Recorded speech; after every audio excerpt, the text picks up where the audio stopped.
Ladies and gentlemen, now we're ready to start. Please turn your phones to the silent mode and take your seats.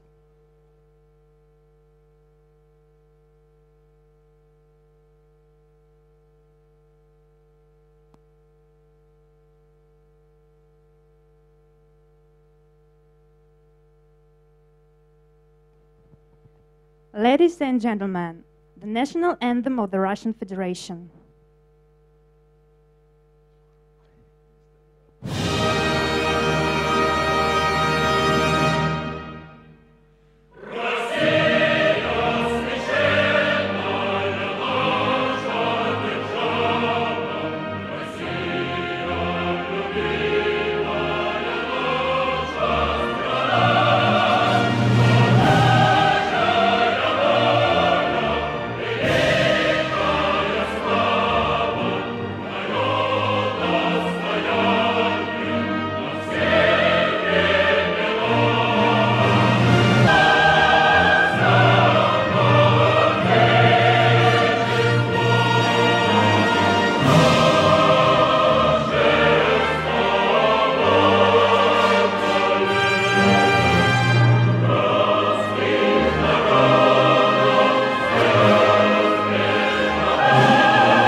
Good morning, ladies and gentlemen. Good morning, our friends and colleagues. We are glad to welcome you at the 5th International Youth iCustoms Conference. The event, which has become a platform where students from around the world discuss issues of international trade, customs policy and procedures. the event where young people share research results with their peers, professors, and international experts. On the 5th anniversary, we bring together students and experts from all over the world to build their educational capacity in the field of customs business. We are glad that over these 5 years, our project has united friends under the aegis of the International Customs Student Association. This year, the 5th International Youth iCustoms Conference is organized by the members of the ICSA. The International iCustoms project is being carried out by the ICSA and partner universities with support from the World Customs Organization. We are honored that today all participants of the conference can be greeted by Secretary General of the WCO, Mr. Kunio Mikuria.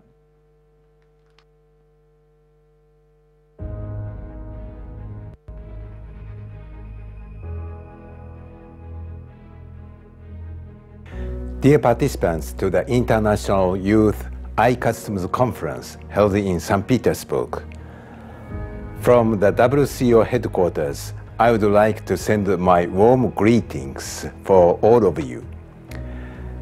Nowadays, it is well recognized that international customs is the vehicle for spreading new technologies, opportunities, risks, and wealth. And therefore, it is very important to, on one side, manage the risks and also promote international trade. And therefore, this year, the WCO has set its theme as securing a business environment for economic development. We are living in a rapidly changing environment. You see the technological development, e-commerce or blockchain and other disruptive technologies, and how best we can manage those technologies and build up a more collaborative approach between customs and the business community is really essential. And I turn my eyes on the young generation like you, who have more skill in managing technology, but at the same time who have a flexible mindset in developing a more partnership approach. This conference will provide you with an opportunity through dialogue and research. And this is why I very much value this annual event. And I wish you all the best and good deliberation for this International Youth Conference. Thank you.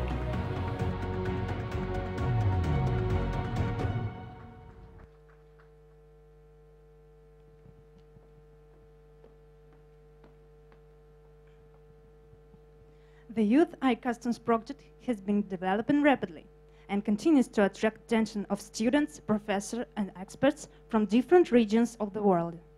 For opening the 5th International iCustoms Conference, we invite head of the iCustoms project, Andrei Nikolaev. Thank you so much. Dear guests and participants, dear friends, dear experts, and of course, dear students. We are very glad to see you in St. Petersburg, in Russia, during the 5th Annual iCustoms Conference. This year we have 5th Anniversary iCustoms Conference, and I'm very impressed that for these 5 years our project makes higher and higher to the top of the science in customs sphere and in global trade and in our relationship. This year in our country will be the World Cup, the Football World Cup. Of course, this is a new challenge for our local customs authorities, for our business, and of course for our students too, because our students will be football volunteers. But now, today, we have our students World Cup iCustoms Conference, and I wish you good luck.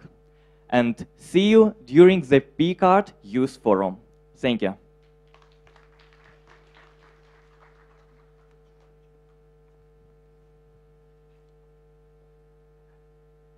And now, we give the floor to the scientific supervisor of the conference, Dr. Professor of Economics and Law, Vyacheslav Chizhovich.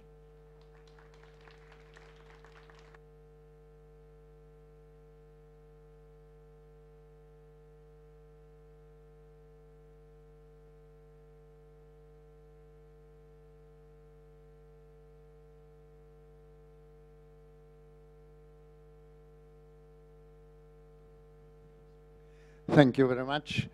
Once again, I would like to invite you to this very famous and very important event, and particularly that is jubilee, the five International Students Customs Conference. I, as supervisor and chairperson of the scientific committee, should the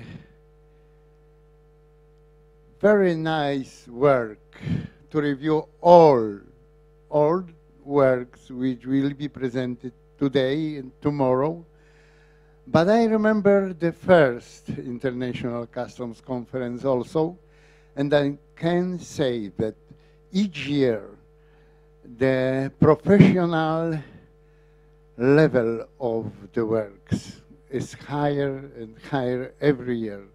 This year is really very high from professional point of view. Your students' work is on the level, in some cases, not only as master, but also PhD. Really, in very short 4, 5 pages, I can observe how are you working and how your knowledge and skills are presented in this executive summary presentation. I am sure that today and tomorrow we will have the pleasure to see and to listen about your excellent work and presentation. What I would like to advise to you, please, in your presentation, underline your personal point of view. You haven't repeat every slogans, what we know, but what do you think personally about the question what you will present, and particularly your suggestion for solving the problem, and not only from the legal point of view, not the lege ferenda problems, but also from the managerial point of view and particular practical point of view, because it's your future work, it's your future job, and it's suggestions also for politicians and policymakers who should be today with us, but I don't see anyone. Maybe that it's related to this International Economic Forum in St. Petersburg, particularly today when the president of Russian Federation is coming and presented some new projects for Russia. But I think that we are international community and we have to present our international customs business together, because the problems all over the world in each country is similar on the border and the clearing points. We have to use renewed Kyoto Convention as a substitute of the Universal Customs Code. That is what we have to push into practice in each of our countries and solve the cooperation between us. As Secretary General Mikunio Mikura said, yes, it's our business together to be and to solve all the problems in very easy mode, because we have to use today ICT, international information and communication technology. We have to solve the square of ring, and it should be done by you, not by my generation, but your generation, because the future is not only in your hands, but also in your heads. Thank you very much.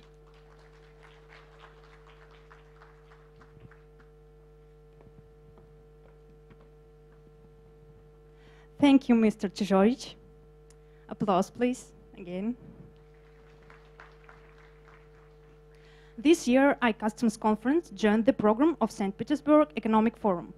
That's why, with his greeting word for the conference participants, we welcome to the stage member of the Committee for External Relations of the Government of St. Petersburg, Ivan Kolpakov.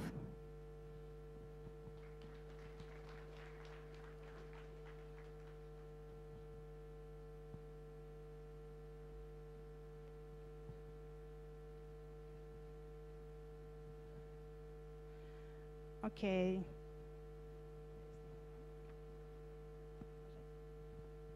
Dear guests and participants, today during our 2 sessions, we will hear 23 presentations of research papers. The student research presentations will be evaluated by the members of our jury. Dr. Vyacheslav Chizhovich, Warsaw School of Economics. Елена Bogdanova, ITMO University. Mr. Gennady Brovka, Belarus National Technical University. Excuse me. Representatives of the High Council for Youth and Sports of Palestine, Mufid Moaddi and Nadim Khoureini. Applause, please. Dr. Marco Fanti Rovetta, Verona University, Italy.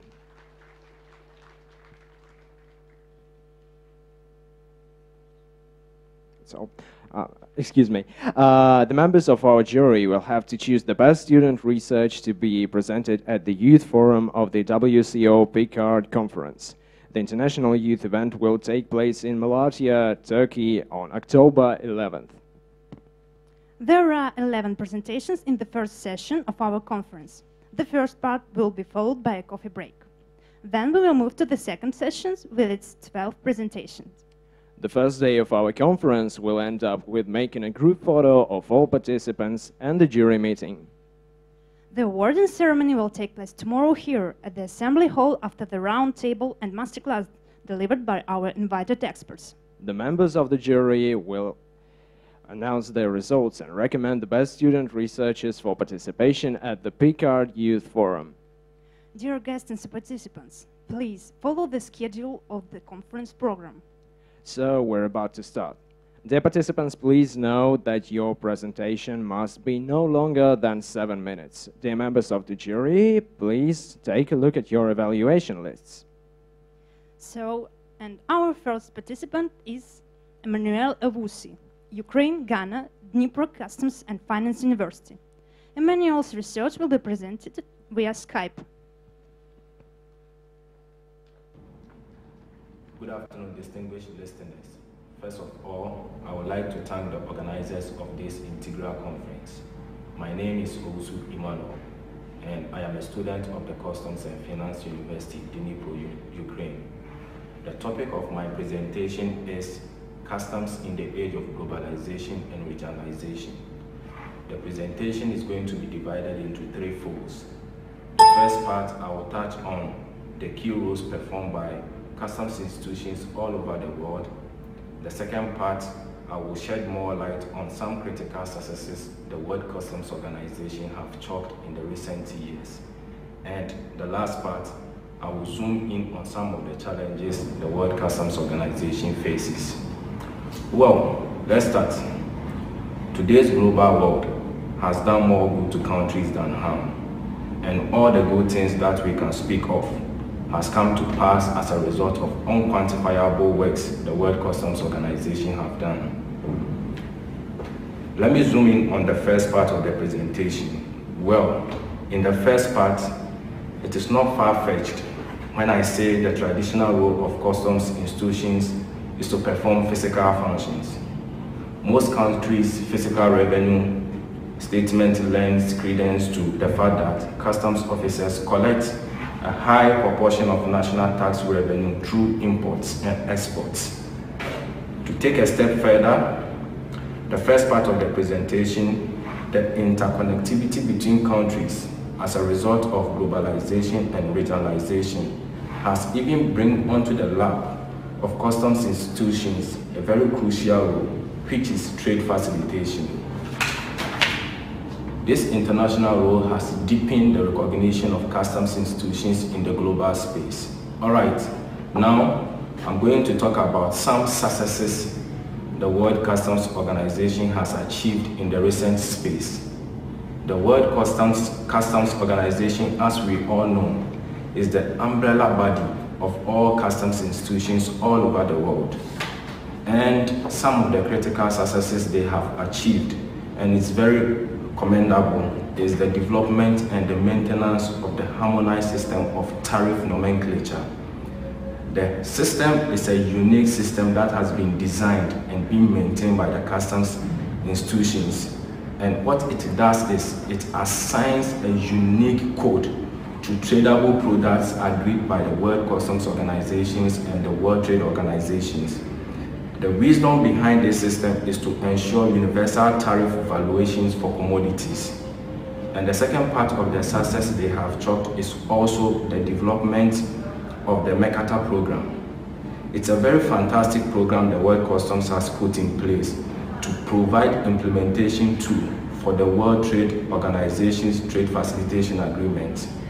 This crucial World Customs Organization program aims to provide a tailor-made support to stakeholders which signed to the World Trade Organization's agreement into force. Under the program, the World Customs Organization has delivered around 180 technical support to more than 70 countries in the world in the past 2 years, especially in the single window platform, authorized economic operators, and in other related fields. All right. Some critical challenges that hinders the World Customs Organization is anti-trade policies. In spite of the overwhelming support most countries has lent to the Global Trade Facilitation Agreement, yet other countries are using anti-trade policies such as protectionism to undermine the effort of the agreement. In the quest of bridging their revenue gap, most countries use artificial tariff barriers instead of opening their markets to the global economy. Such policies has a downward spiral on the volume of trade, and it also has the propensity of causing sharp increase in devious trade activities in the global space. By and large, if authority is not stamped on anti-trade policies, it will deepen the challenges of the World Customs Organization. The second part of the challenge they face is corruption. Corruption is gradually finding its ways into the fibers of all facets of human endeavor. In light of that, the World Customs Institution has had its fair share of it. Well, the World Customs Organization, in spite of it, has also taken some proactive measures in curbing the situation. The underhand dealings that the Customs Organization is facing has a modicum or has the propensity of eroding all the integrity and the support the World Customs Organization is gaining in the global space. And it's much important for the institutions to take a pragmatic approach to nip this problem in the bud as soon as possible.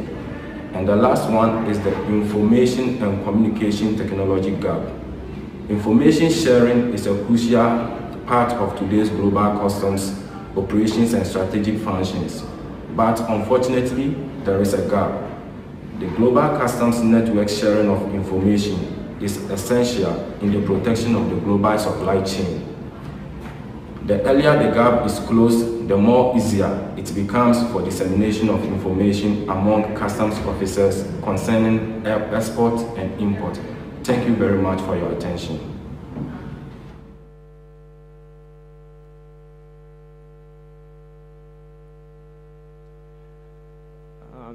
Dear members of the jury, any questions, please?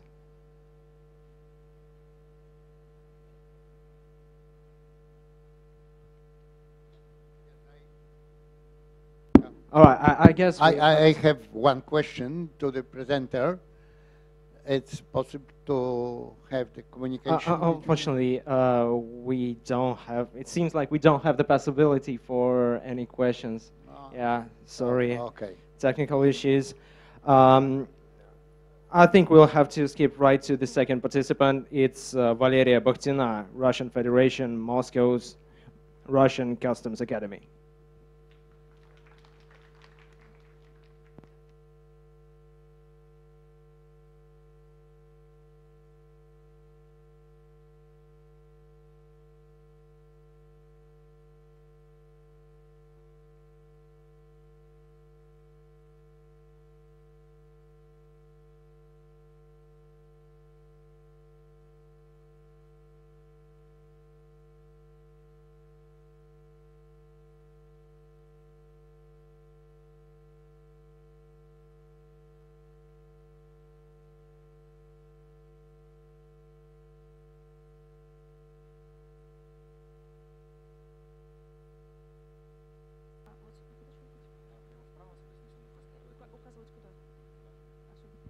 I'm sorry. Hello, dear colleagues. My name is Bakhtina Valeria, and the topic of my presentation is ecological aspect in customs and business collaboration. The WCO activity is comprehensive and includes numerous directions. Life quality development and environment protection are among them. For many years, the WCO takes measures to solve ecological problems, developing recommendations on environmentally safe business management among participants in foreign economic activity. The WCO concern about environmental problems took its reflection in a range of campaigns, including the Green Customs Initiative of the United Nations Organization and the WCO Environmental Program. One of the main issues for the global community is still global warming. The reason of global warming is carbon emissions into the atmosphere. The average concentration of carbon dioxide in 1 cubic meter of Earth's atmosphere from 2015 to 2016 increased to 400 parts per million, reaching its record result. In February of 2017, this index was more than 406 parts per million. So, on the screen you can see the dynamics of the average annual temperature of the Earth's surface for the period of 27 years. The chart based on NASA data shows a sustainable tendency of average annual temperature increase. In current situation, it's impossible to deny the need of ecological protecting measures appliance, including economic leverages. The positive result could be achieved by means of non-tariff and tariff measures application. Toughened environmental safety standards can be used as an ecological balance non-tariff instrument. The business community must act in full accordance with the established regulations, and customs service has to control its compliance. The interaction mechanism between customs service and business is to be maximal open and transparent in order to avoid violation of current legislation. But corruption can become an obstacle on the way to strict ecological standards implementation in the Eurasian Economic Union. So, in the Eurasian Economic Union, the single window conception is in the process of introduction. On the one hand, such mechanism will enhance the integrity in customs service, will allow to accept eye-to-eye contact between customs service and traders that will minimize internal corruption level. On the other hand, the single window will guarantee the legislation compliance, ecological particular.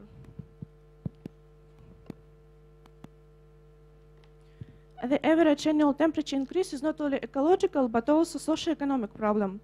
Determined cost indicators of carbon emissions will allow to create necessary conditions for low carbon economy shifting.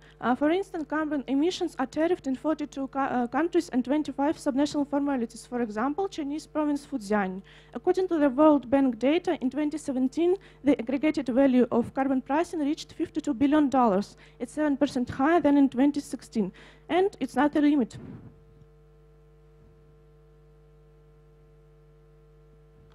The head of the WCO research group, Robert Ireland, offers to use carbon tariffs to reduce carbon emissions into atmosphere. The core of carbon tariffs is enlevying the tax into the import. By export, the amounts of tax are to be refunded. Thus, the use of this system will encourage the export of carbon-containing products, and the amounts of taxes received when importing in order to improve the ecological situation in the region. However, environmentally friendly type of manufacturing of goods involves large costs, which ultimately affect the price of the goods. Producers have to pay large amounts of customs payments since their growth is proportional to the price of the goods. Consequently, the product loses its competitiveness on the market. In this regard, it would be topical first to introduce categories of ecological compatibility for manufacturers and provide them with the opportunity to obtain corresponding document of a standardized format. Secondly, the customs authorities can make an offer to the government to amend the current legislation on tariff preferences and provide these producers with benefits on the format in form of a reduction in the rate of or exemption from customs duties or taxes against the document certifying the category of environmental friendliness of its enterprise.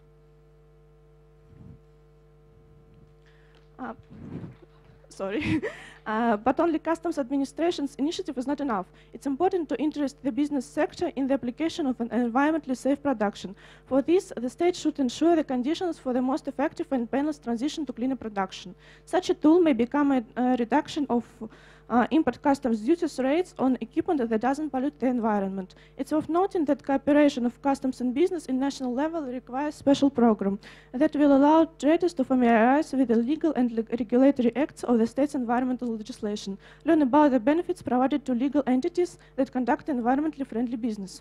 Only mutual movement towards the customs service and the business will make possible essential progress in the struggle for economical well-being. Thank you for attention.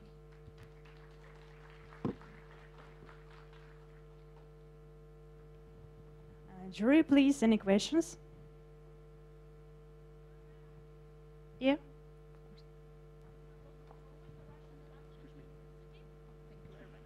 Hello, Bobrova Olga, Russian Transport University, the Chamber of Customs Law and Customs Business.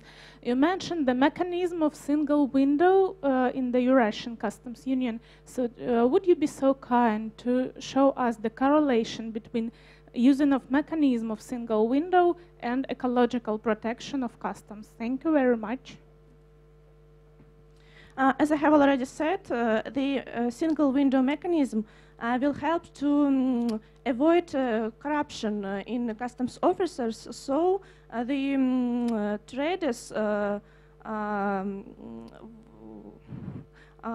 will not able to violate the regulations on ecological legislation. Thank you. Thank you so much. More questions now? Thank you. Thank you.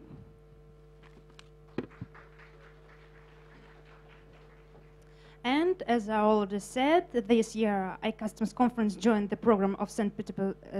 Petersburg Economic Forum, and we are so glad to welcome to the stage member of the Committee for External Relations of the Government of St. Petersburg, Ivan Kolpakov. Applause, please.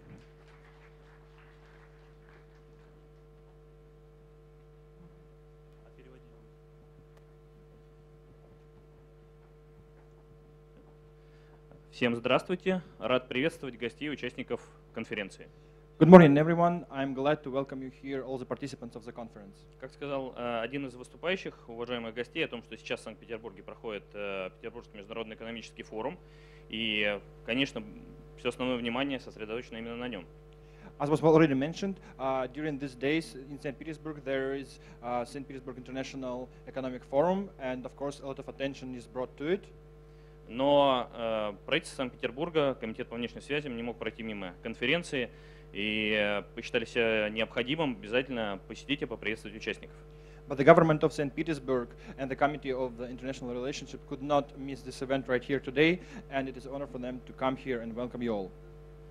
В этой связи хочется поблагодарить руководство вуза за то, что они предоставляют площадку ежегодно для подобной конференции.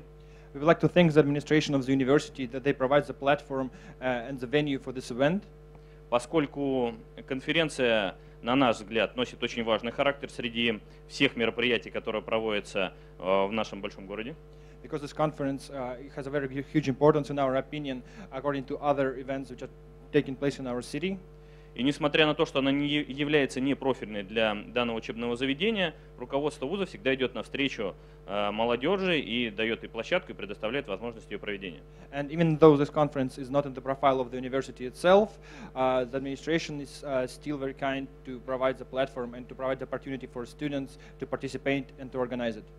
Хотелось бы отметить важность таких мероприятий, как данная конференция, We would like to once again mention the importance of the events like this. поскольку конференция является молодежной, в ней принимают участие студенты не только российских, но и зарубежных вузов. Because the conference is orientated to the youth and the participants are students not only from Russia but also from other countries. Данные подобные форматы дают возможность молодежи не только пообщаться между собой, Such formats provide an opportunity for participants and students not only to communicate with each other, но и поработать плечом к плечу, почувствовать своего партнера для дальнейшего будущего успешного развития. but also to work together and to feel the partner for their further and professional development. Еще одним важным аспектом таких мероприятий является участие опытных экспертов, Another important moment about such events is the participation of very professional experts, которые могут поделиться своими навыками, своими наработками с молодежью, таким образом, что очень редко на сегодняшний день у нас здесь присутствует преемственность. They can share their knowledge and experience with the youth, with the students, and because of that there is this procedure of sharing experience and providing the experience and teaching the youth. Поэтому спасибо большое организаторам в лице Андрея за данное мероприятие. So thank you very much once again for all the organizers, to Mr. Andrei Nikolaev for the organization of this event. Участникам хочу пожелать плодотворной работы.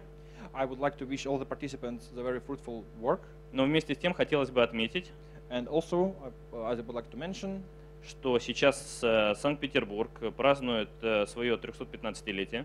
that this year, very soon, St. Petersburg will celebrate its 315th year anniversary. Поэтому в городе проходит большое количество праздничных мероприятий. So there are a lot of different activities around the city. И я предлагаю нашим и российским иностранным гостям принять в них участие, обязательно посетить, хотя бы просто побывать в центре города и проникнуться этой обстановкой. And I would recommend all the participants and guests of our city to participate in it, to visit the center of the city, and just to feel the atmosphere of the holiday. Спасибо. Thank you very much.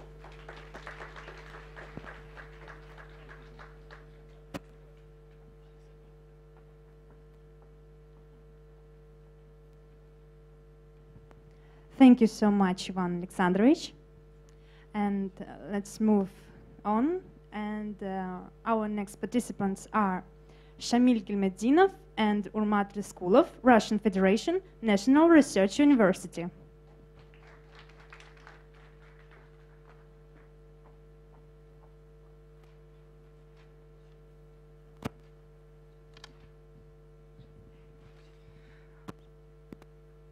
So let me introduce ourselves. My name is Shamil Gilmedinov and my colleague is Urmat Reskulov. And our topics today is the relevance of the system of traceability of goods in the Eurasian Economic Union. And in Russian it sounds as система прослеживаемости товаров в Евразийском экономическом союзе. The system of traceability today is a key initiative of the leaders of all 5 states of Eurasian Economic Union. And today, nowadays, the digitalization of economy pushes the companies and governments to introduce new automation tools for improvement of process and regulation environments. And one of the famous way to reach this digitalization is system of traceability. So let me describe the system. The unified goods traceability system in the Union will provide consumers with access to reliable information about products, allow different business representatives to reduce their transaction costs, for example, and let member states to monitor the payment of taxes, minimize smuggling, and so, of course, and protect consumers.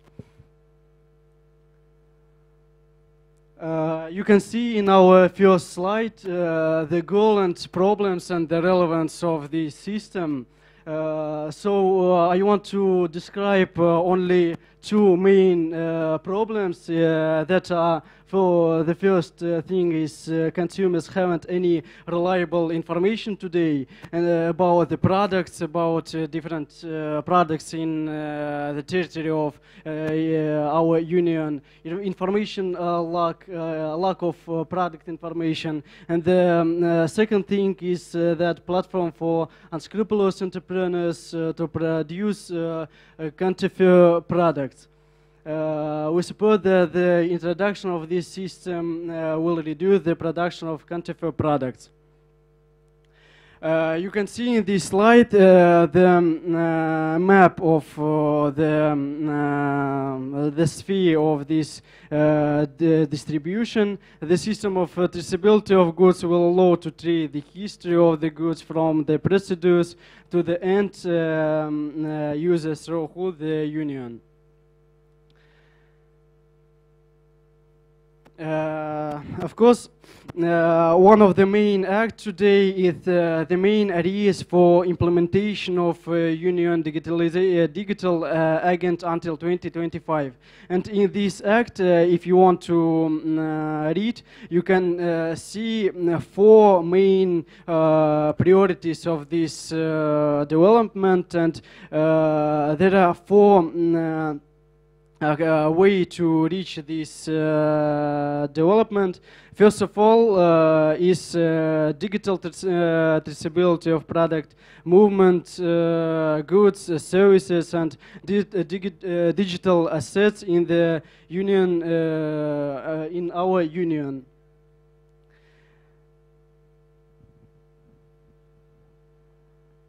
Advantages for consumers.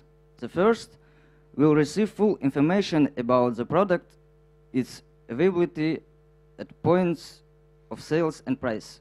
The second, to acquire legal, high quality and safe products.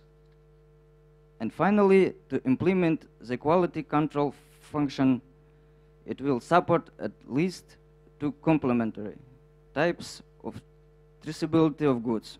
Traceability of labeled goods, and it is assumed that there is a special marker. For example, an RFID tag or barcode on each product. Documentary traceability of goods, supported by uploading electronic documentation to the systems.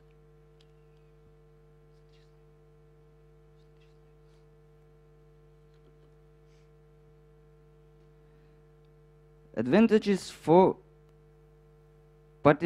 participants of business. The first, reduce transaction cost, eliminating duplicative and multiple parallel traceability systems and simplifying control procedures performed by government agencies. Second, will receive additional income thanks to new source of information about the situation on the market, and to increase revenue by replacing counterfeit products with legal products. Also, to optimize document circulation and exchange of information with state authorities. Exclude the possibility of concluding transaction with unscrupulous market participants. So the next slide is about the national systems and the system of traceability in the unified territory. And you can see that in Russian Federation, for example, there is one national system, traceability system, and national systems of traceability in their work use the data of state registration of individuals, legal entities, and entrepreneurs. Therefore, the digital good platform of Union will be able to use the already available data. And systematic characteristics of this system is that, first of all, today there is no any information, legal information about the traceability of goods in Russia and in Union. But I can introduce for you unofficial description of this system is that documentary accounting and control of the movement of goods at all stages of the turnover of goods, starting with their import. And I want to note that the mechanism of traceability of goods includes goods imported into the customs territory of the Union. Goods produced on the territory of the member states on the Union are not subject to traceability. Excuse me, dear participants, your time is coming to an end. Please move on to the conclusion, if it's possible. Our conclusions is that, as I said earlier, the system of traceability of goods will promote the integration of member countries of the Union. From the introduction of the system should benefit all members of economic activity, different members such as governments, consumers, business participants, retailers, and so on. So thank you very much for your attention, and thanks. Thank you, Shamil. Thank you, Urmat.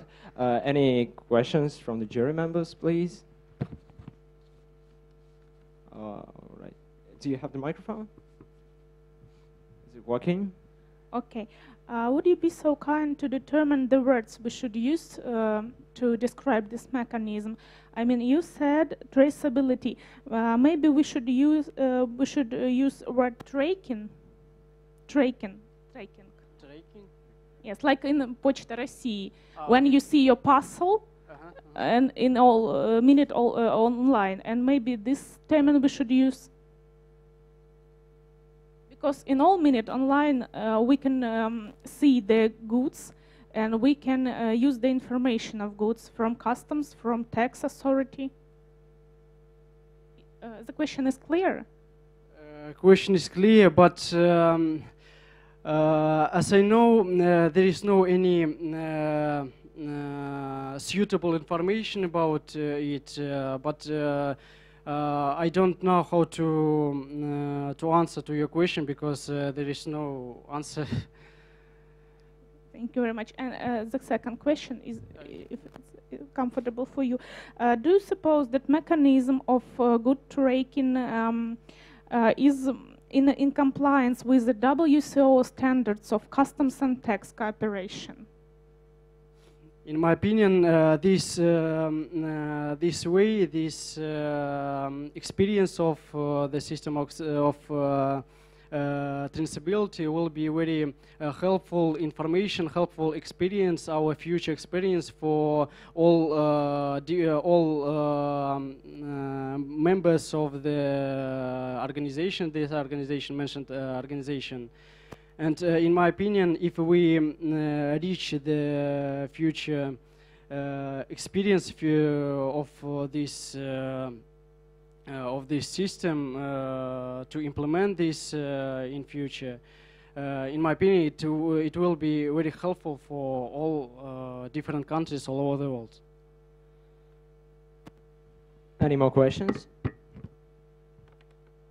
All right then. I guess we're finished. We're done. Yeah. No. All right. Thank you once again, Shamil and Urmat. So let's move on to our next participant. Dear guests, please welcome Aneta Kavala from Poland, Warsaw School of Economics.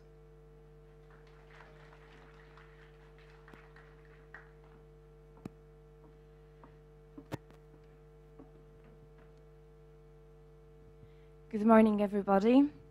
My name is Aneta Kavala, and for our conference I prepared the well-known issue, which is custom valuation of post-consignments to European Union. My research advisor is Professor Czyżowicz from Warsaw School of Economics.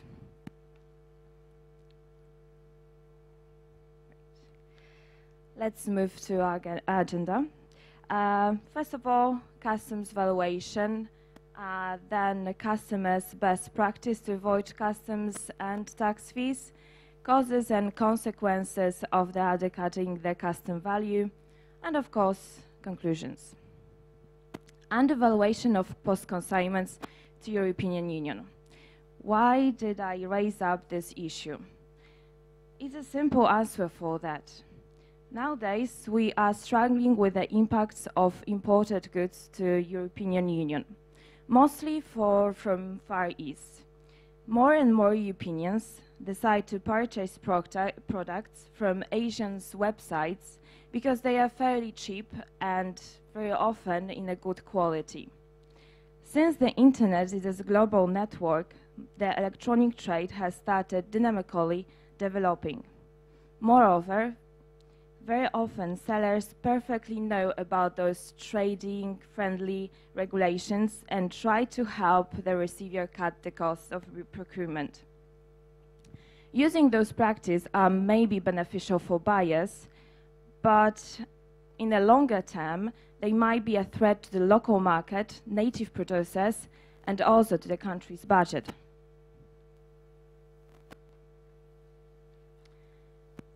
If we got here, we can mention the legal definition of custom value. Quoting GATT, the value for customs purposes of imported goods has to be based on the actual value of the imported merchandise of national origin. However,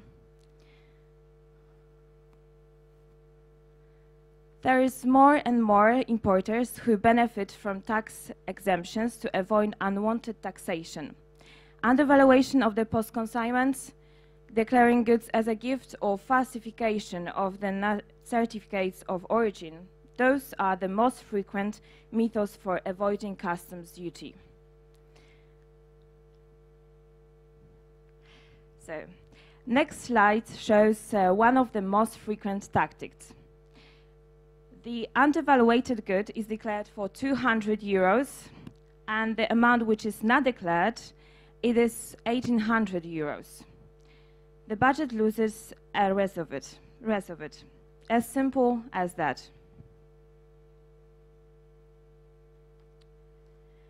Now you will ask me what is causing this problem. First of all, it is a favorable legislation, tax optimization, as well legal loopholes, and generally applied practices. Of course, we cannot forget about consequences, mostly budgetary consequences. On one hand, we have 4.5 billion euro. This much the European Union's budget might be losing as a result of the exemption for low-value goods. And on the other hand, we have 22 euro. This price, in the most European Union countries, there is no need to settle import VAT. Going further, the consequences of the undercutting the custom value. Running an aggressive pricing policy, spoiling the market, elimination of domestic entrepreneurs and producers, and of course unfair competition. Conclusions. Currently, it rolls on a huge discussion about duties-free fees, economic development, and about free trade. Experts cannot decide if the institution of the open market works properly. Some of the politicians are starting questioning them. They can see the threats of this system very clearly and also a high possibility of collapsing the European economy. The story of undervaluation goods is also connected with the macroeconomy, its changes, and the recent crisis. European producers are struggling with the impacts of the new developed markets, mainly Far East markets. It is a hard decision to constantly strengthen the customs regulation when the processes go forward and we cannot resist them. Definitely, current system is not adjusted to the present conditions.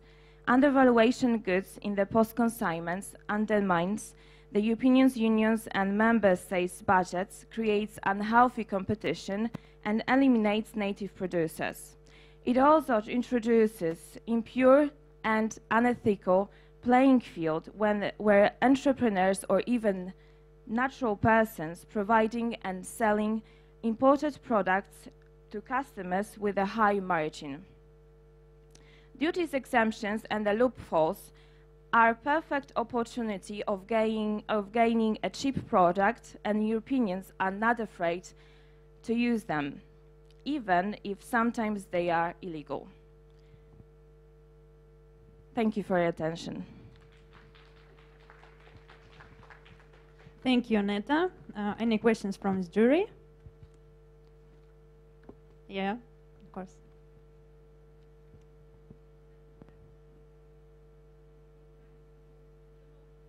In the expert of the jury seems just, I'm sorry, but it's very interesting for me just to communicate with you. And the question is, you mentioned the great discussion in the European Union about the customs value of goods that may be carried out duty-free.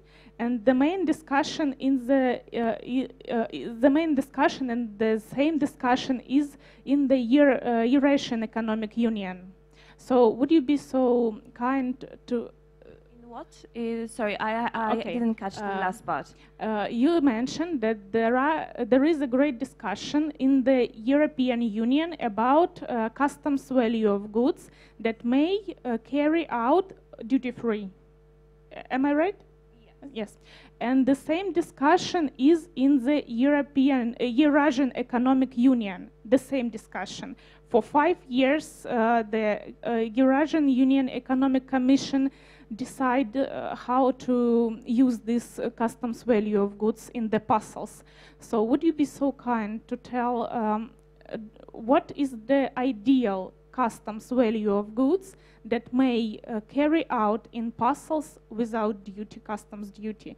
You mentioned 200 years, 500 years, and what is your opinion about this question? So of course we can just like cut off this favorable legislation, like no parcels like presented as a gift, or just like no VAT underneath the 150 euros for the parcel, etc. But this is like a huge problem because this is a thing that maybe we can cut it off and we can get rid of this those like favorable legislation, like I said. But on the other hand, this is like a, as well the custom valuation. And still, if we, for example, if we don't have favorable legislation, but we can also, as well, always, we can cut the costs of the procurement, we can undervaluate the parcel, and still we can pay less of the duty fee. And in my opinion, like the duty fees, they have to be applied, of course. It's like this is about this is the open market, but still we have to just charge ourselves for, you know, export and import as well. So it's a tough question, but hopefully one day we're gonna resolve it somehow. Thank you. Do you have any questions? Thank you so much, Net, again. Thank you.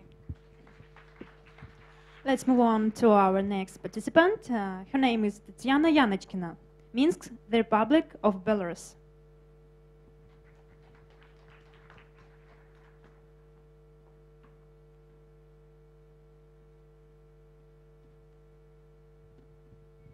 Good afternoon, dear audience. My name is Tatiana. I'm student of Belarusian State University of Transport.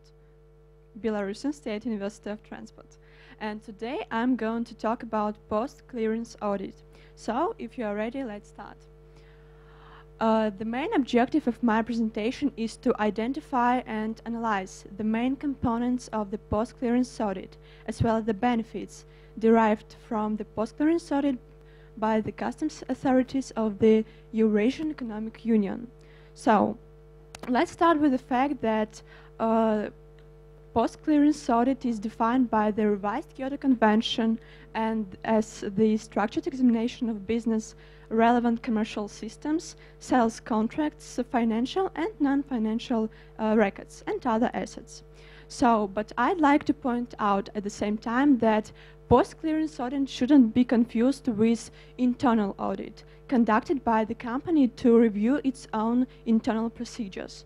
As well, post-clearance audit shouldn't be confused with customs audit, which conducted by the independent auditors to prepare audit reports on the compliance of the auditee with the customs rules and regulations. So, the main objective of application of post-clearance audit system is to enhance trade facilitation, as well as to ensure that the customs declarations forms have been completed with compliance of customs rules and regulations.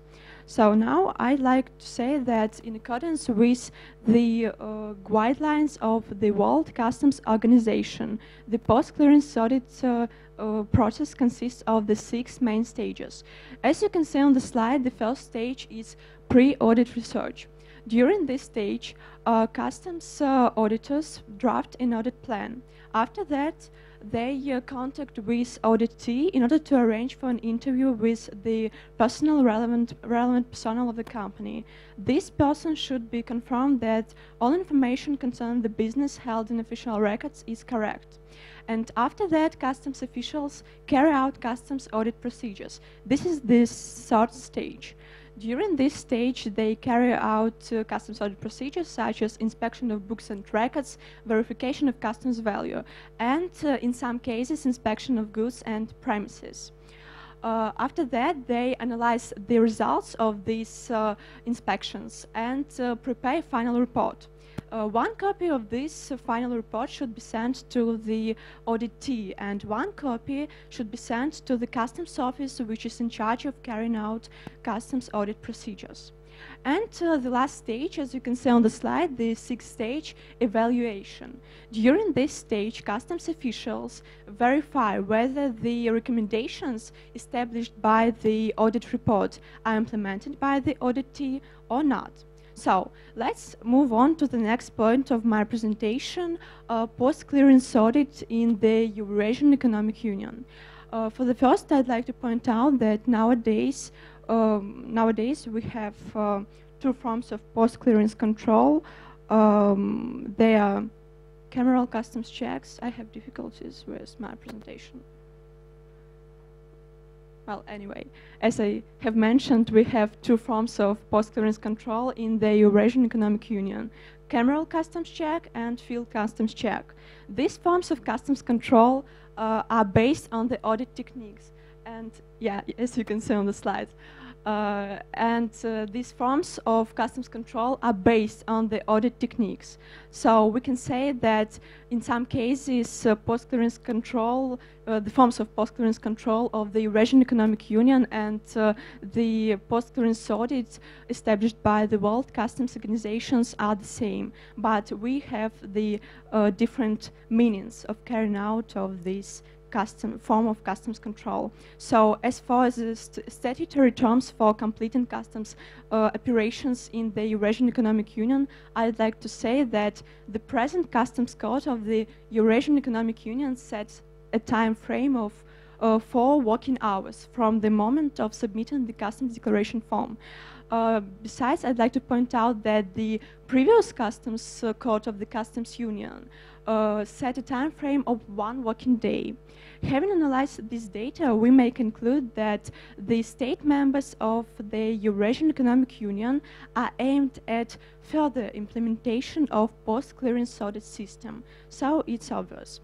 Well, now I'd like to say that state customs authorities of the members of the Eurasian Economic Union have to improve their own post-clearance audit programs. And one of the way to improve its program is to to put an emphasis on the human resources training, as the concept of post-clearance audit entails a significant shift from the traditional forms of customs control. So besides, it would be useful if the customs authorities organize case studies and group exercises for the students who are trained as the future customs officers for practical understanding of this system. So, to conclude, I'd like to say that it goes without saying nowadays that post-clearance audit is one of the most efficient means of compliance with the customs rules and regulations. And all state members, not only state members of the Eurasian Economic Union, but also and other countries, have to shall strive to implement this system to the greatest extent possible. Well, thank you for your attention. Thank you very much, Tatiana. Any questions from the jury, please?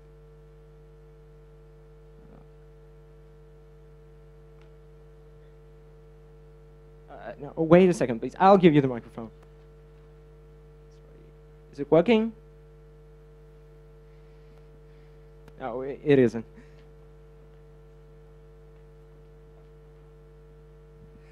Okay, I'd like to ask you and to give you a very practical question. Is it possible to introduce into practice your conclusions and recommendations in the next few years in the customs union of the Asian community or not? Because that is the question, not only legal, but also political, very sensitive question between the member states of this integrational group. What's your opinion? Because I like your recommendation, but I don't believe that it's possible in the next 2-3 years to introduce them into practice. Well, for the first, thank you for your question. I'd like to say that, yes, in fact, we have the union supranational legislation, and we have the union customs code of the Eurasian Economic Union, which sets base for the base of legislation. But at the same time, we have national programs, and these national programs vary. They are different. And I'd like to say that nowadays in my state, in the Republic of Belarus, the questions, the issues concerning the post-clearance audit are talkative, because we now the state customs committee, the customs authorities are talking about the possibility to give independent auditors the chance to analyze the activities of business entities and prepare reports. And these reports, maybe in the future, will be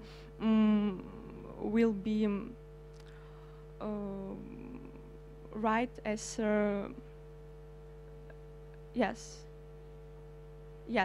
will be used for customs purposes.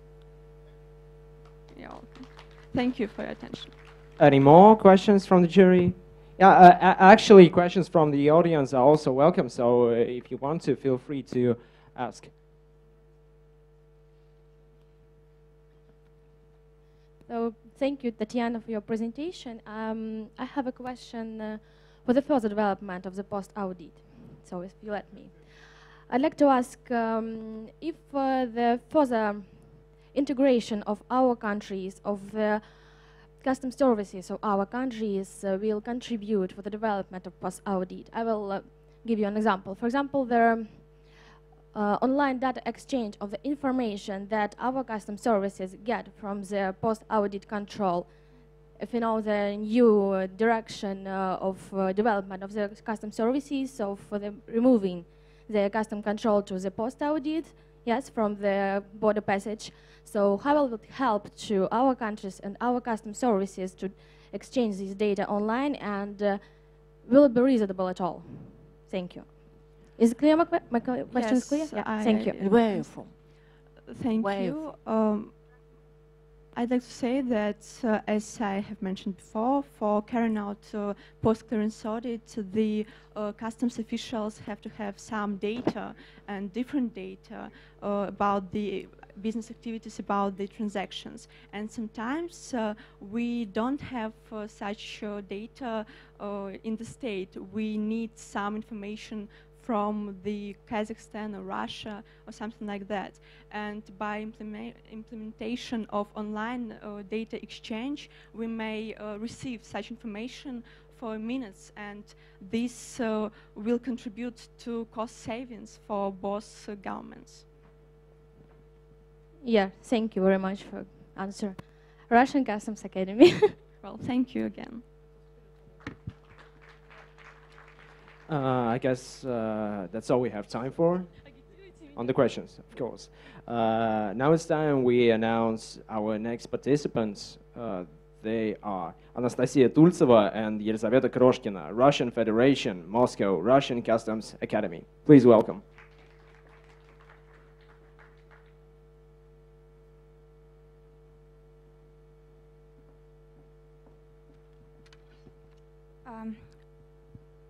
Good morning, ladies and gentlemen. We are students from Russian Customs Academy, Tultseva Anastasia and Kroshkina Elizaveta, and we presented our research work about non-tariff regulatory measures to protect domestic markets in Russian Federation and in the world. The protective measure are an urgent topic in our discussions. It's necessary to implement such measures to support and upgrade economic development in Russia and in the Eurasian Economic Union. Protective measures apply to the goods only as a result of investigations which are conducted by the monitoring goods body. If the goods are imported in larger quantity, they can cause serious injury or threat thereof to domestic industry. Such measure can be taken. The Eurasian Economic Union is a quite new group. To avoid some problems the Economic Union may have, we think it's useful to analyze the European Union's experience. The comparative table reflects the main point of the customs control in the European Union and the Eurasian Economic Union, the table on the slide. Let's give a consideration to protective measure trade remedies. There are three types of trade remedies: anti-dumping, countervailing, and safeguard duties. Countervailing and anti-dumping measures are very resembling among themselves, but difference consists that for the introduction of countervailing duty, it's necessary to prove the presence of the subsidy in a foreign state on selling or production of the goods. Okay, let's define restrictive measures with regard to Russian Federation on the part of the third state.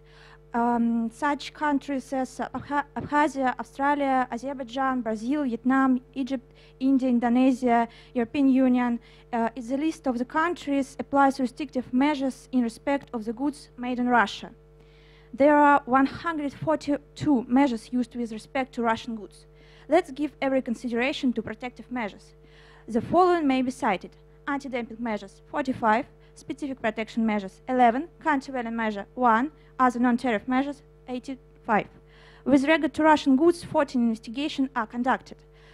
From them, 8 anti-dumping, 4 safeguard, 2 investigations of influence of import of the goods to national safety of the USA.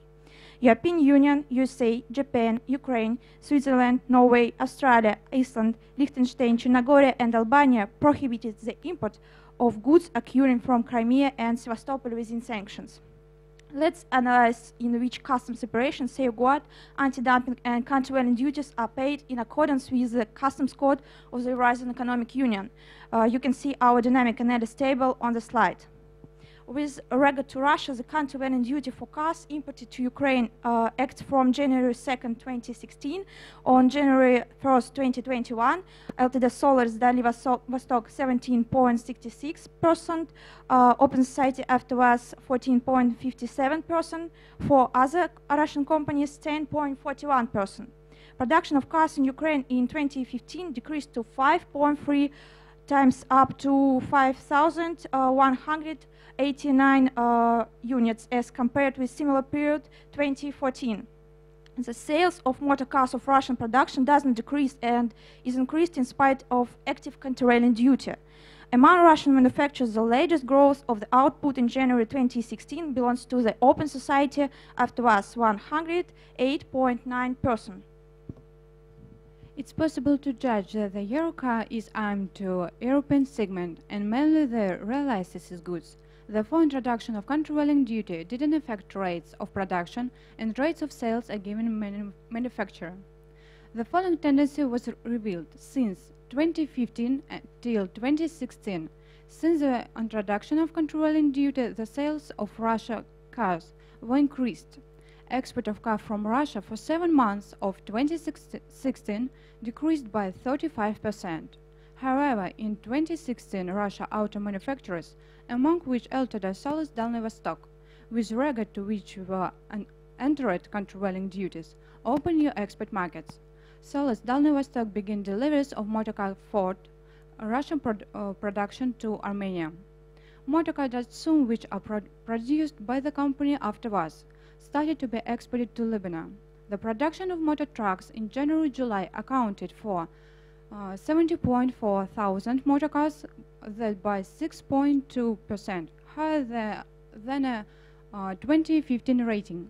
Russian motor cars have established itself firmly in the Ukraine domestic market.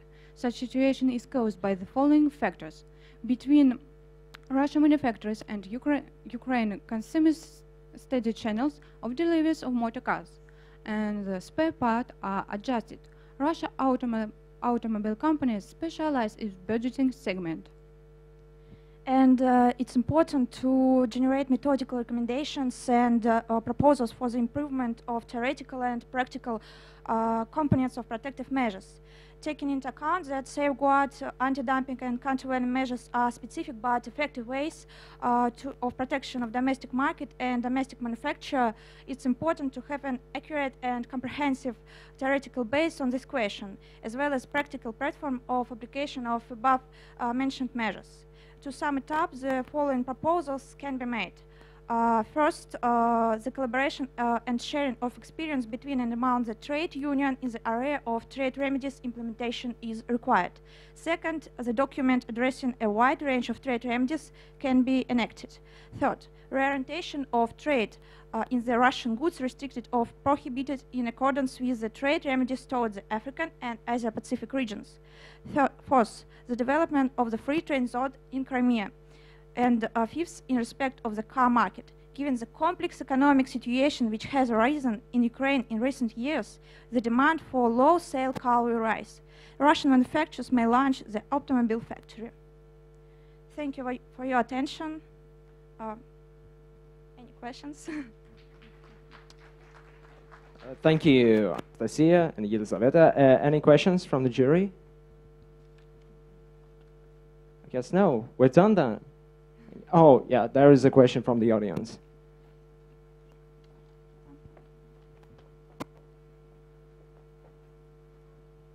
Girls, thank you for your presentation, and it was rather interesting. And I'd like to ask you a question about moral. And you know that nowadays the issue of moral is of the highest relevance. And some experts think that the application of non-tariff measures is not fair. And they outline that only tariffs is fair and honest in international trade. Can you comment this statement, or maybe give your opinion or express your mind? Thank you for your question. We think that non-tariff measures, it's a real effective way to protect the domestic markets because it it's like a good way to give stage for business and for development of our produce and our manufacturers. For example, we give some recommendation, and one of these that sanctions give us импортозамещение, and it may be as a result that our goods may be reorientation, may be exported, maybe more manufactured, and may be exported to such regions, such African regions and Asia Pacific regions. And of course, free trade zone in Crimea may be in the future a good platform for realize our goods, and we think that it should be free zone not for only Russian goods, but for goods, sanctioned goods from other countries such as China, North Korea, and stuff like that. It may be technical one goods and consumer goods. That's why it's a really effective ways to protect our domestic market. Thank you for your question. Any more questions? I guess we're done then.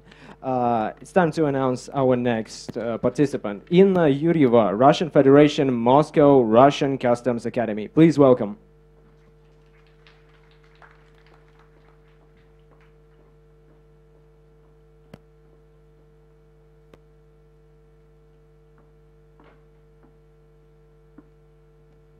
Well, thank you very much. And the topic of my report is creation of favorable conditions for foreign trade, the interaction between the Russian Federal Customs Service and participants of foreign trade activities. Well, let me start with that nowadays, along with the modernization of the customs service, there is a comprehensive reform of its relation with the participants of foreign trade activities. And a key moment of the development of a new paradigm of relations can be considered the creation of the Eurasian Economic Union and the adoption of updated regulatory acts directed on increase of efficiency of interaction between customs service and the participants of foreign trade activities. The subject of the research is relevant because modern conditions of business and foreign trade have undergone considerable changes, and even in comparison with 2009, and customs authorities need to improve the activities towards these changes consistently. The purpose of the research is determination of the problems interfering in successful interaction of customs authorities and participants of foreign trade activities. So, therefore, it is necessary to allocate a number of tasks. Well, the first is considering the current state of the relation of the Federal Customs Service and participants of foreign trade activities. The second is definition of the problems, and the last is determination of the expected direction of the solution of the revealed problems. Let's move on. Well, entry into force of the Treaty on the Customs Code of the Eurasian Economic Union on the 1st of January in 2018, as it is noted by experts, contains a set of the simplification connected with the customs turnover, create more loyal unified customs space, and also gives opportunity of such direction of improvements as priority of automatization of processes of carrying out customs operation and customs control. I mean full-scale application of preliminary informing and electronic declaring, auto-registration and auto-release of customs declaration, and creation and use of a single window. The second simplification which I noted is cancellation of need of submission of documents together with the customs declaration. The next is a new concept of the Institute of Authorized Economic Operator and many others.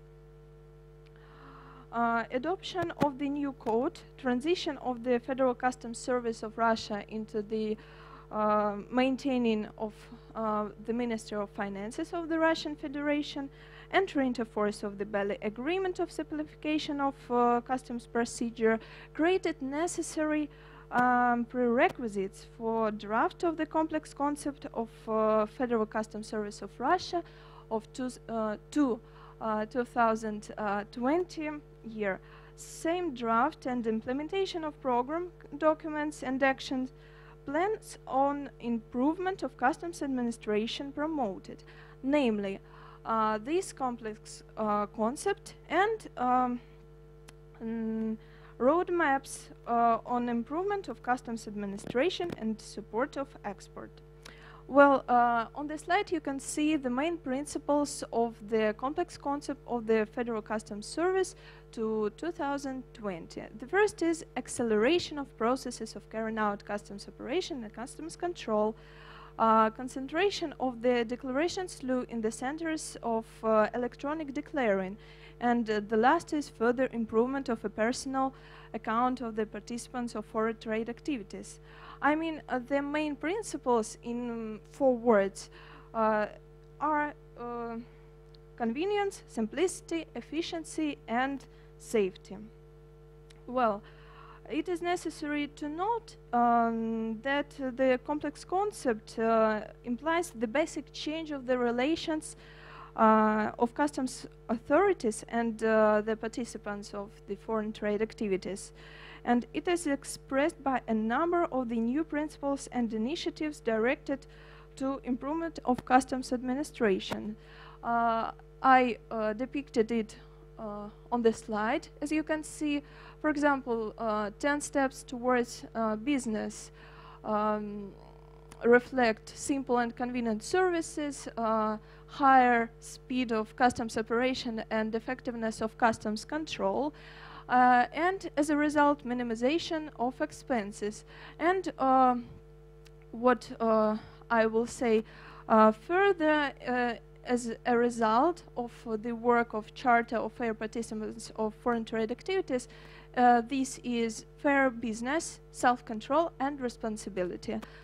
The next I want to say is that the main purpose of the Charter of Fair Participants of Foreign Trade Activities is establishment of responsible forms of implementation of the economic activity by its participants. I mean self-control of participants of foreign trade activities.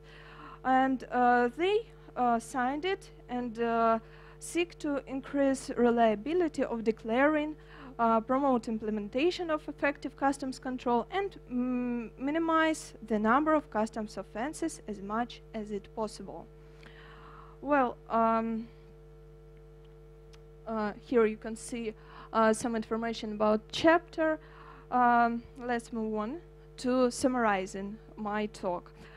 Working separately, customs authorities and participants of foreign trade activities will always make an optimal solution only for themselves, which will be characterized by counteraction for other side. And at the same time, working in the terms of the integrated interaction, the sides come to initially irrational decision, in case of which the amount receive a bigger profit. And let's look at the number of profits which I found for customs authorities. These are centralization and unification of of risk management system, increase in effectiveness customs control, ensuring completeness and timeliness of collection of payments, optimization of structure and maintenance costs of customs authority, optimization of conditions for work with perspective technologies, and equalization of load on inspection staff. And the same, but for participants of foreign trade activities, profits.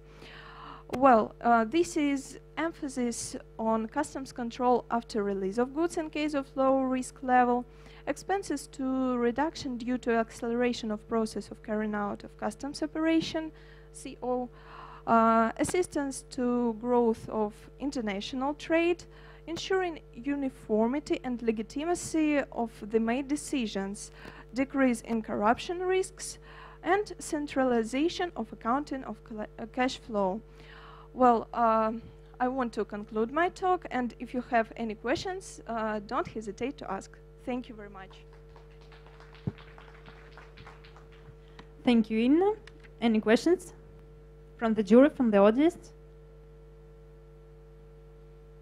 No, okay, thank you. Our next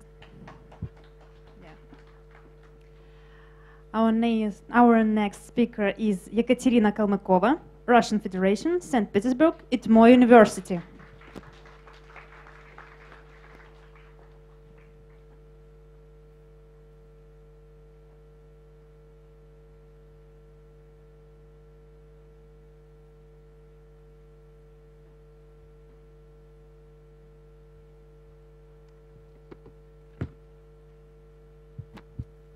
Good morning.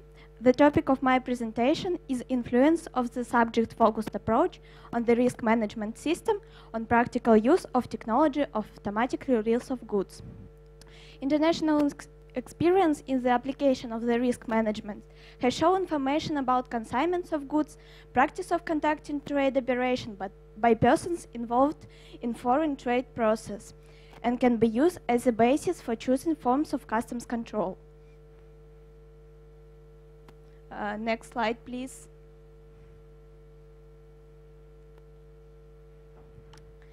The subject-focused approach used in risk management, despite all advantages, became a serious obstacle for the implementation of the automatic technology of goods release. This is the most perspective program in Russia, and it determines the relevance of the research topic.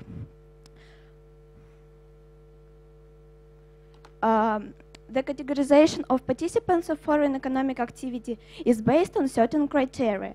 Depending on category, the customs authorities differentiate the approach to each organization when conducting customs control, based on probability of violation of the Eurasian customs legislation. This allows the customs authorities to reduce the number of customs control objects without reducing its effectiveness. This allows the it helps to optimize the use of limited resources. Risk categorization is based on two systems, the industry approach and automatic categorization. The industry approach in Russia implies a declarative procedure. It is used exclusively for the participants of foreign trade engaged in production of vegetables, meat, and fish products. The use of this approach demonstrates a too small share of bona fide participants in foreign trade, and this is ineffective for the purpose of applying the nation automatic goods release technology. Automatic categorization is used for analyzing information for the certain database according to the algorithm. Level of risk is calculated by software tools of customs automatically. At the same time, it was found that the risk categorization applied by the Federal Tax Service of Russia.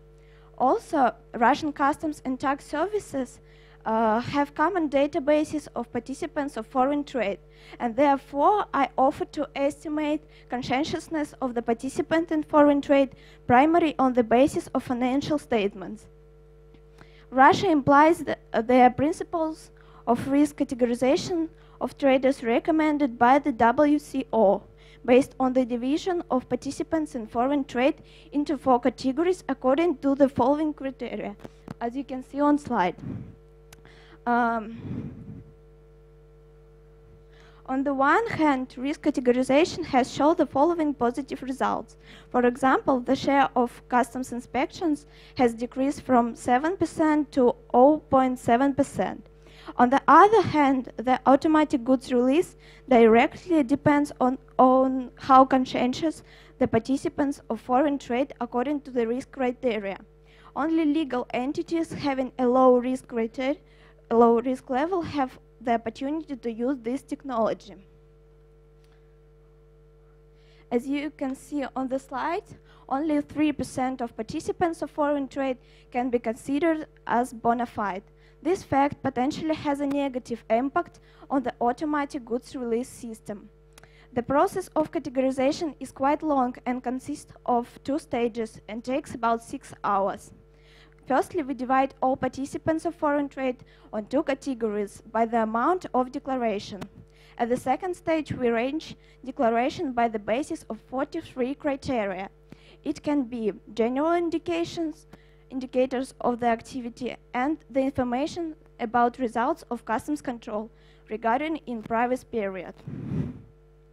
In my opinion, it's not possible to refuse from this base for forming customs control in favor to introducing automatic release technology. Therefore, the most logical solution of this problem is the future implementation of the post-clearance control.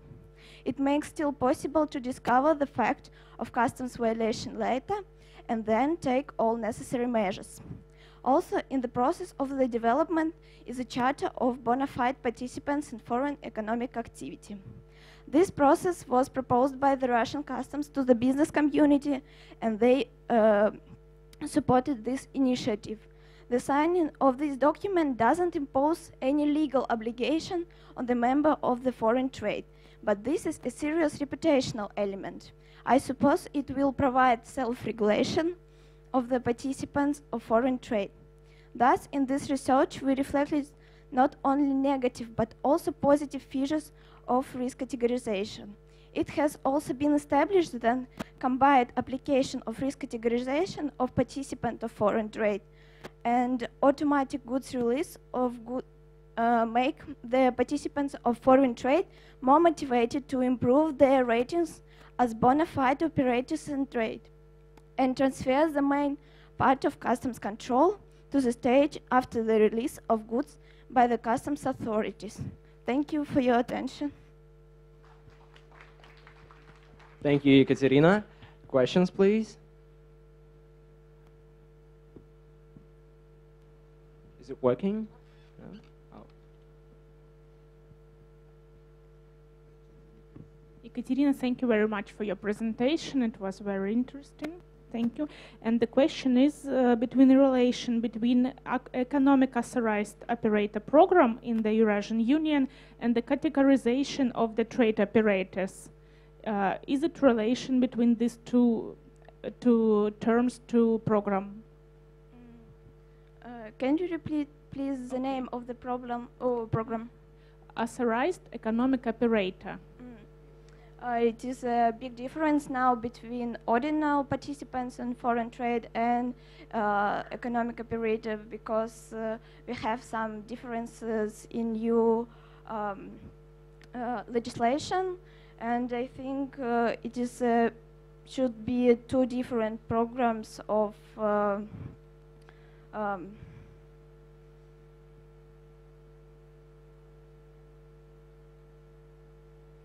that's all. Okay. Another question? No. Thank you, Katerina, once again. We move on. Yeah. Thank you. Thank you. We move on to our next presentation, and it's Sofia Slukina and Viktor Chernyshov, Russian Federation, St. Petersburg, Russian Customs Academy, St. Petersburg branch. Please welcome to the stage.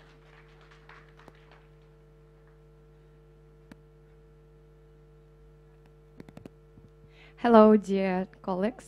My name is Sofia Slukina, and today I will be very glad to talk with you about problems which connected with customs authorities and business. And the topic is assessment of information system requirements for the exchange of information between business and customs authorities. Today, easier information sharing can benefit both business and government agencies. However, there are some factors that cause companies not to want to share their information with third-party agencies because the probability of damage due to its disclosure increases. The purpose of the work will be to determine the main requirements for the architecture of the information system of data exchange between business and government agencies such as customs authorities. The case study, which is the basic of our requirements, is the exchange of information between enterprises in the supply chain and customs authorities. The supply chain is a complex networking consisting of many different stakeholders, including shipper, carriers, and operation of logistics nodes and customs of the organization. They choose this cause because of its complexity, which is due to the inclusion of different types of partner plans from government and business. Business is required to share certain information with customs as shown in picture 1. You can see. In this picture we can see the flow of goods in the supply chain, and also how customs get information from stakeholders. In the straight rows, so we can see requirement documents which stakeholders give, and but there are also a lot of additional information which manufacturer, shipper, and freight forwarders don't give customs. We focus on the study of improving the readiness of enterprises to exchange information. We have identified 3 key requirements. You can see it on the board. Requirements 1. Information should be kept confidential according to the needs of businesses.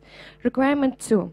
Information should be shared while allowing businesses to avoid liability. And the last but not the least, information sharing using the architecture should be lawful. And now I will tell about them. Assessment of requirement 1. Confidentiality of information to a certain extent is a barrier to the use of electronic customs information exchange platforms. There are a number of reasons. For example, fear of being excluded from the supply chain, so companies may disagree to share information with others. In addition, partners may perceive the exchange of information as a possibility of abuse of this information by the partner with whom they exchange data. The second instance, requirements 2. As an example, you can read it on the board. Consider a situation that the carrier is responsible for all costs, which increases the rate of delivery. To avoid this, the shipper reduces the value of the goods and makes the description of goods uncertain. The quality of information for customs very low. And that's why it is necessary to separate the information in the process of its submission. And where assessment requirement 3, corporate data should be protected to extent by non-disclosure legislation. Business need to know that information sharing is legal. One way to do this is to create an architecture that the exchange of information is protected by law. Based on this, the architecture of blockchain that meets these requirements consists of 3 main companies: a blockchain for recording events. The second, business rules for setting consideration for information exchange. And the last, access control to ensure only authorized access. Blockchain technology allows you to exchange events and ensure the reliability of information in these events. Business rules can be defined by the enterprises. Also, in addition, it appears that the use of common business rules to ensure that access to data is consistent with the law is also a means of importing the readiness to exchange information. And today we have a lot of companies which use blockchain technology. It's Maersk and also IBM. And you can see a little picture on the board. The blockchain platform developed by IBM and Maersk will be available for any companies operating in the shipping and logistic industries. And in conclusion, we have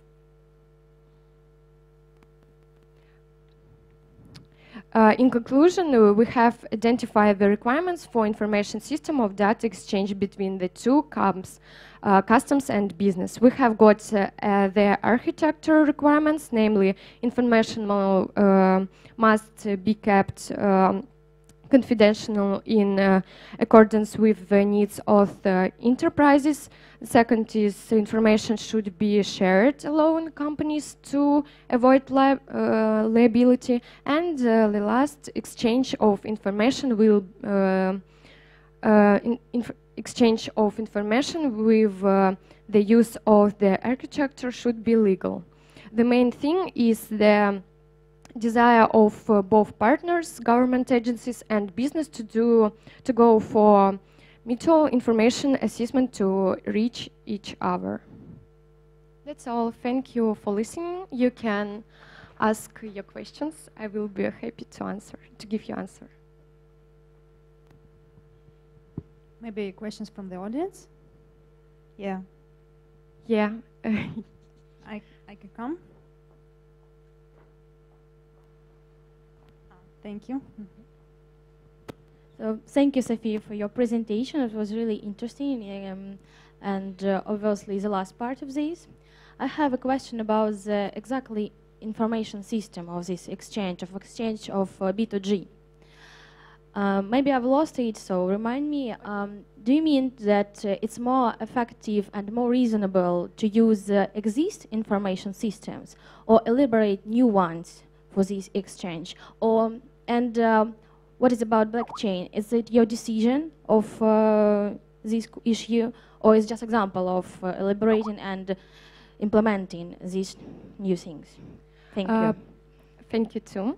Blockchain here will be one of the decision of the this situation. Then customs and then the business doesn't give a lot of additional information, which is very important for customs, because its information can help to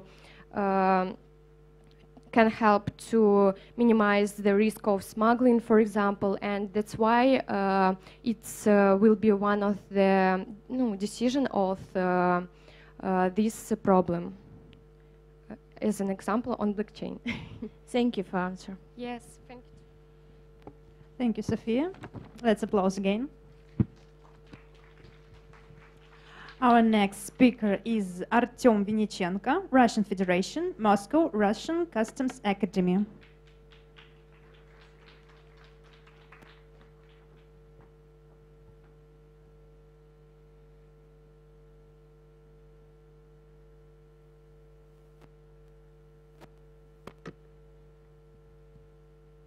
Good afternoon, dear participants. My name is Vinichenko Artem, and the topic of my paper is models of information interaction in customs sphere between participants of common processes within Eurasian Economic Union.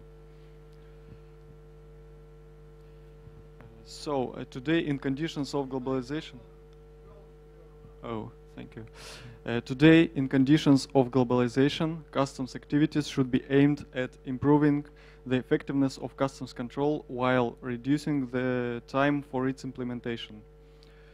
In connection with the formation of the Eurasian Economic Union, there was a need to develop general operating procedures at the level of the Union member states, which was called common processes. The common process is the complex of operations and procedures regulated by international treaties and legal acts of the Eurasian Economic Union and the legislation of its member states, which are initiated on the territory of one member state and finalized or changed on the territory of another member state.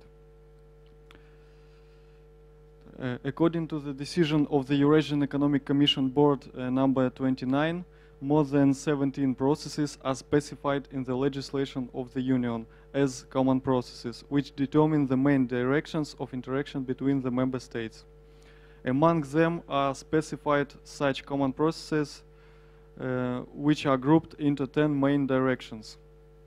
All of them are described by certain models, representing the basic schemes of the relationship between two or more subjects in a certain field of activity. Also, it is worth noting that the issues of interaction models implementation, as well as the issue of constructing business processes, were studied out by the UNCTAD and World Bank Group.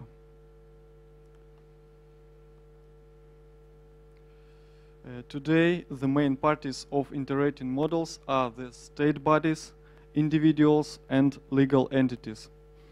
The main interaction models are the model of interaction between state bodies, which called government to government, and model of information interaction between state bodies and legal entities, which are called business to government or government to business.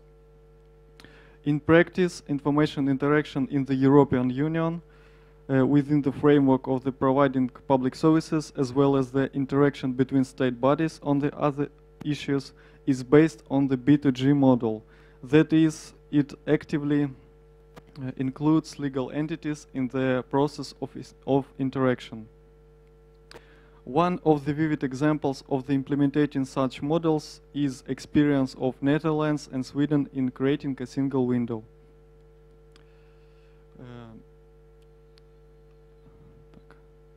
The scheme of its process you can see on the slide. State bodies exchange information with each other and, if necessary, request it from foreign trade participants. As for Eurasian Economic Union, in its legislation, the following groups of common processes in the customs sphere are distinguished.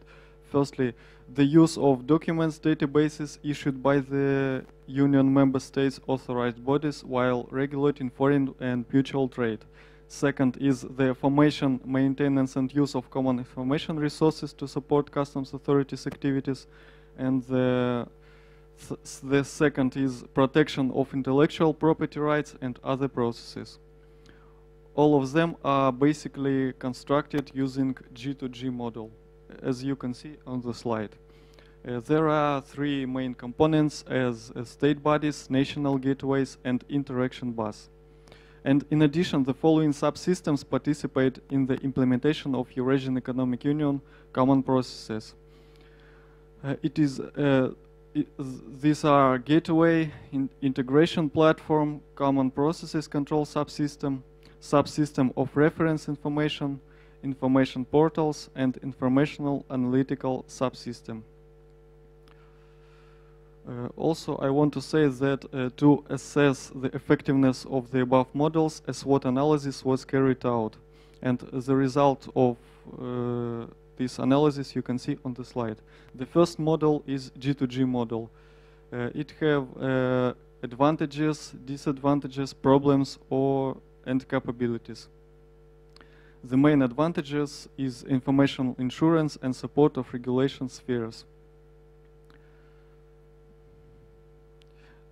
The next model is B2G model. It also have advantages, capabilities, problems, and disadvantages.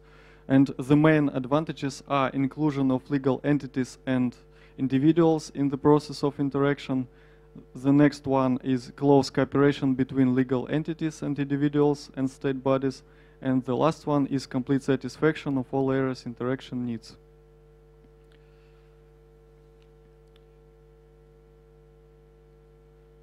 And the last model is G2B model. The advantages are inclusion also of legal entities and individuals in the process of interaction, simplification of obtaining and monitoring permits process, and complete satisfaction of all areas interaction needs. But the problem is divergence of goals of concerned persons and state bodies. According to the analysis results, it is worth noting that within the framework of the Eurasian Economic Union, there is a need to introduce the B2G and G2B models.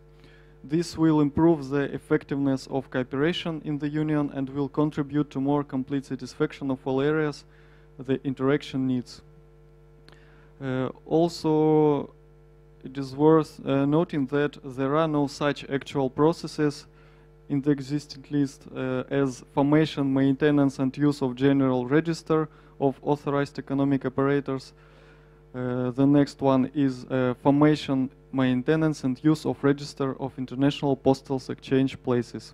Therefore, it seems appropriate to develop the projects of these processes, and while developing, to lay as the basis for them the implementation of G2B and B2G models, which will cover all areas of information interaction. The need to introduce common processes in accordance with these groups is also due to the fact that these processes are reflected in the Eurasian Economic Union Customs Code. That's all I wanted to say. Thank you for attention. Artyom, thank you for your presentation. Questions, please?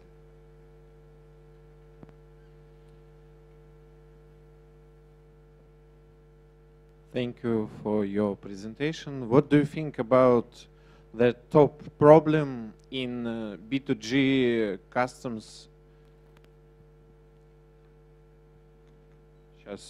Just a minute. What do you think about B2G customs problem in customs sphere? Thank you for your question. B2G entertainment. Thank you. I think that B2G is a more effective model, first of all, because it includes the more wide range of data exchange directions. But the main problem of introduction of this model, I think it's the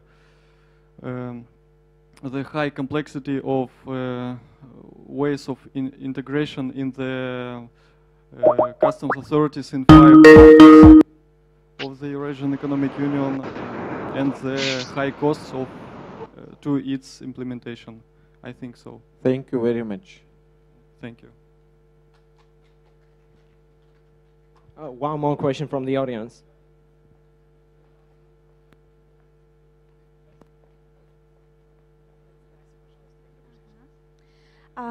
Russian Customs Academy, Tulsova Anastasia. Thank you for your presentation. How do you think may scheme of marking few codes and few products stay in future new interactive scheme of for exchanging information between government and business? Thank you for your. Thank you for your question. I think the B2G and G2B models are very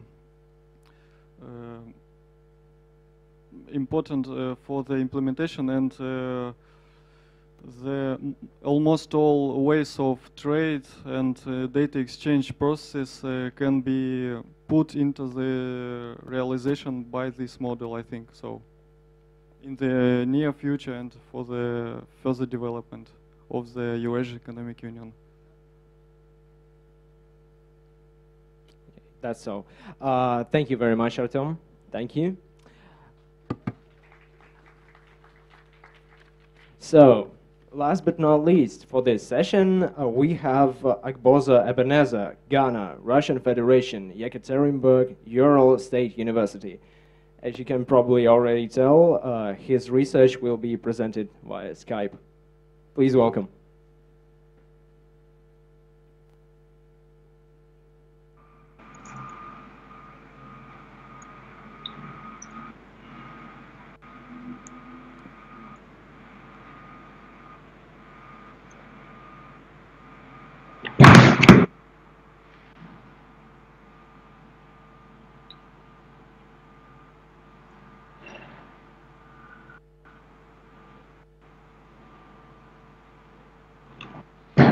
Okay. Good afternoon from Yekaterinburg. My name is Ebenezer Agbozo, and I'll be presenting on the topic. I want to share my screen so that. Okay. So I'll be presenting on the topic, the role of data-driven electronic government in customs, and a proposal for Ghana Customs. This actually, for now, I want to move from Eurasia to Africa because I've heard a lot of people speaking on Eurasia. So we'll move to Africa a bit for some few minutes. Okay, so this is the outline of my topic, and we'll dive straight into the topic. So Ghana is a country in West Africa. It's been independent since 1957, and as at 2016, we have had a real GDP per capita growth of 3.3%, with major imports of goods and services, that's 47.86% of contributing to the GDP, and exports 40.74% contributing to the GDP. And raw materials such as cocoa, precious minerals, fuel, fruits, and other products. So this means that because of where Ghana is located, we are at the Atlantic. We are bordered by the Atlantic Ocean on the south. So it means that it's the hub to many West African nations, connecting many West African nations to the sea. So the Ghana Customs Service is a division of the Ghana Revenue Authority, which is responsible for import duty and import value-added tax, import duty, export duty, petroleum tax, import excise, and other taxes, as well as ensuring the protection of revenue by preventing smuggling of goods in and out of the country. Now, over the years, there have been some technological implementations that have benefited the Ghana Customs Service. The first one I'll talk about is the GCNet system, the Ghana Trade Net, and the Ghana Custom Management System. It's an electronic data interchange for sharing data with the various parties involved by processing of trade and custom documents and interconnecting trading community members. So it's not only for Ghana, but then for countries which use Ghana as a trade route, such as landlocked countries which don't have access to the sea in West Africa usually use Ghana as a trade route. So this system helps to connect most of these countries in West Africa. And there's also the GPS BIPA system, which was introduced in 2008 for all in-transit cargo vehicles to track the vehicle's itinerary via satellite. And then just recently in 2017, the government, through the Ghana ports, introduced the paperless system, which would help in handling of mostly imports, and to reduce the burden on imports, because there have been a lot of issues when it comes to imports of goods and services. So now Ghana is moving towards a more digitalized area of customs, but then there are still lots of issues of corruption, as highlighted in red. And these issues usually tarnish the image and the reputation of the Ghana of the Ghana Customs Service. It usually costs a lot of money to the service. So we decided to look at the topic of the trending topic of big data in customs. We realized that once we have moved towards a system of information technology and information systems, and we have a paperless system, why then don't we introduce big data into customs? And countries like Denmark have already begun steps like that. It's quite new in the area of customs.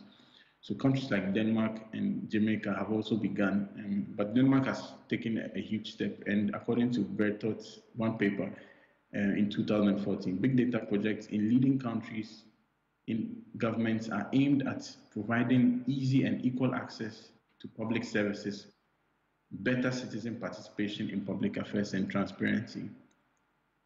So looking at big data and looking at electronic government, we decided to coin the term of data-driven electronic government. The concept of data-driven electronic government is built upon the concept of data-driven businesses. We have businesses such as Apple, such as modern-day companies which rely on data, transactional data, every data they collect, which is later on mined, or they use artificial intelligence and also machine learning algorithms to mine and to create knowledge or to generate knowledge from these data so that they can use to make decisions or to forecast the next step of the business. So we realized that we can also apply that in government and electronic government systems. When it comes to electronic government systems, customs also falls under electronic government systems, because we would have systems whereby people can pay their import tax and all those, and declaring of goods and services are done through one single window, and all these systems are connected to the e-government system. So why don't we bring the concept of data-driven electronic government into the customs service? What if we consolidate all custom agencies, that is the seaports, the airports, even the borders, we consolidate all of them in their data they generate into one system. Maybe it might not be in one system, but then there must be a sort of interoperability, interconnection between all services, plus other open data, such as data from social media, data from other e-government services, the citizen registry, business registry, all these systems. We bring them together and then use machine learning and artificial intelligence techniques to extract knowledge to support the efficient customs service procedures. The potential benefits of such a system, if it's adopted, it will benefit the potential of the public sector. It will also bring procedural improvements and streamline business processes, and it will avoid misinterpretations of standardized regulations and the standardization of processes, messages, and data model. Also, when we bring the concept of data-driven electronic government into the customs sphere, we are going to mitigate the risk involved with cargo, because of the data mining and AI techniques used in generating knowledge, will be able to mitigate risk involved with cargo. We also equip government with the knowledge to optimize quality service delivery. We'll see where government will be able to know where there's lacks in the customs service and where they can also channel resources. And the efficiently track influx of dangerous goods into the borders of the country, hence preventing future complications such as disease outbreaks and turmoil, and reduce corruption levels at the borders, because that is one of the biggest issues facing most customs services at the borders when it comes to import and export, the bureaucracy and the corruption. So when we implement a data-driven e-government system in the customs, we'll be able to prevent some of these. We might not be able to eradicate corruption, but then you'll be able to reduce it to a certain degree, and also to provide an in-depth overview of the trading trends, because when we analyze data from the customs, we can have a clear picture of what goods and services are being utilized more and what goods and services are coming into the country, and where does the government think they can put in more funds to promote the export of certain goods or import of certain goods due to the trends from data analysis. And we also prevent the drug trafficking, illicit trade, smuggling, and since these systems will be interoperable with the police service watch list, so in that case it makes it easier. We can get data straight away from the police service and then create a watch list which will be able to flag any wanted suspects or any criminals. Then also the provision of providing policymakers with data on frequent international trade routes so as to channel resources to support the private sector through investment. In conclusion, the data-driven e-government framework, if applicable by policymakers in the customs service of Ghana and any country, has the potential has potentially valuable prospects for the economy of the country. The inclusion of artificial intelligence and machine learning algorithms in analyzing consolidated data, not only from ports, but also from the borders, but all e-government systems enable policymakers to create value and further make decisions which will benefit citizens, businesses, and foster and propel international trade. Thank you very much. Thank you very much, Igbozo. Any questions? I guess, yeah, that's all. Thank you very much, Igbozo, once again. Right. Thank you very much. Dear participants, it's time for us to announce the coffee break. The second part of the conference starts at 1:20 p.m. Please don't be late, and thank you for your attention.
Thank you.